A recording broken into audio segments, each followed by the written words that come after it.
মনোনীত ধর্ম, গ্রহণযোগ্য ধর্ম হইছে ইসলাম।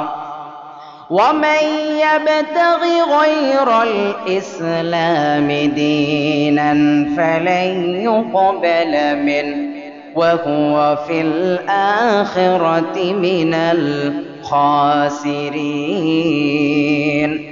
আল্লাহ পাক রব্বুল আলামিন বলেন, এই ইসলামকে বাদ দিয়ে কেউ যদি অন্য ধর্ম গ্রহণ করে, অন্য কোনো মত গ্রহণ করে, মানবীয় ধর্মকে যদি কেউ গ্রহণ করে, তাহলে তার ধর্ম গ্রহণ করা হবে না, তার ধর্মকে কবুল করা হবে না।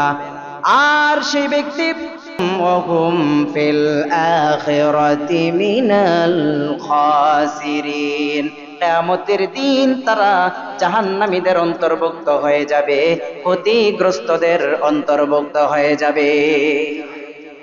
একমাত্র